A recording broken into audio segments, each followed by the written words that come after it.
नमस्कार। आज एक बहुत ही दिलचस्प कहानी सुनते हैं। ये कहानी शोर, खामोशी और मन की शांति, इन तीनों के बीच के रिश्ते को बड़े खूबसूरत ढंग से दिखाती है। तो चलिए कहानी की शुरुआत एक सवाल से करते हैं। ऐसा सवाल जो इस पूरी कहानी की कह सकते हैं जान है। सवाल ये है कि भाई खामोशी की आखिर कीमत क्या हो सकती है और क्या इसे सच में खरीदा भी जा सकता है।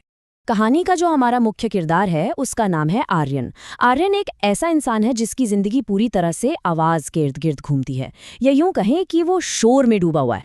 तो ये जो आर्यन है वो अपने शहर का सबसे सबसे मशहूर और अमीर रेडियो जॉकी है। हजारों लोग उसे सुनते हैं, शोहरत, पैसा, सब कुछ है उसके पास। लेकिन इन सब के बावजूद उसके अंदर एक अजीब सा शोर है। एक ऐसा शोर जो उसे रात को सोने तक नहीं देता। और यही अंदरूनी शोर, यही बेचैनी उसे खींचकर बनारस की तंग गलियों में ले जाती है। और वहां उसकी मुलाकात होती है एक रहस्यमयी बूढ़े आदमी से, जिन्हें लोग खामोश चाचा के नाम से जानते थे, मतलब खामोशी के सौदागर। अब आर्यन अपनी इस बेचैनी से इतना तंग आ चुका था कि वो किसी भी कीमत पर कुछ भी देकर शांति खरीदना चाहता था। लेकिन खामोश चाचा ने उसके सामने एक बहुत ही अनोखी पेशकश रखी। खामोश चाचा की पेशकश जितनी सीधी थी उतनी ही अजीब भी। उन्होंने कहा, बेटा, मैं शांति नहीं बेचता, मैं खामोशी बेचता हूँ। और इस खामोशी की कीमत, आर्यन की सबसे कीमती चीज, उसकी आवाज। आर्यन को तो लगा ये कोई मजाक चल रहा है। भला एक आरजे अपनी आवाज का सौदा कैसे कर सकता है।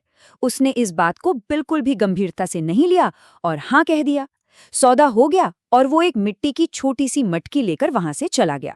उस रात जिंदगी में पहली बार आर्यन को एक गहरी, सुकून भरी खामोशी का एहसास हुआ। लेकिन उसे ये बिल्कुल अंदाजा नहीं था कि इस खामोशी के बदले उसे एक बहुत बड़ी कीमत चुकानी पड़ेगी, जिसका पता उसे अगली सुबह लगना था।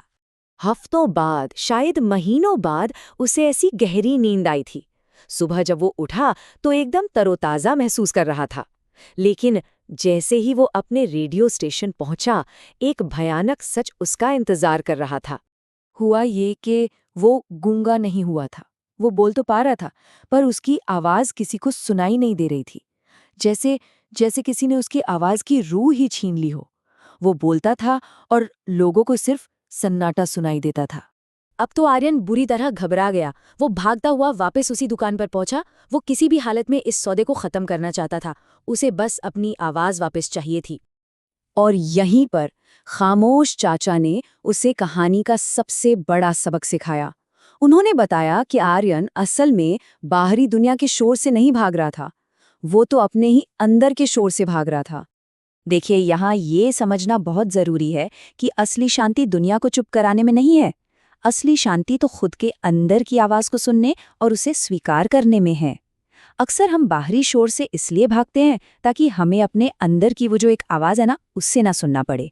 और इस बात को समझाने के लिए चाचा ने जो किया वो कमाल था। उन्होंने एक दूसरी मटकी खोली और उसमें से एक भूली बिसरी आवाज बाहर आई। ये आवाज थी आर्यन के बचपन की खिलखिलाहट की, वो हंसी जिसे वो कामयाबी की दौड़ में न जाने कहाँ पीछे छोड़ आया था।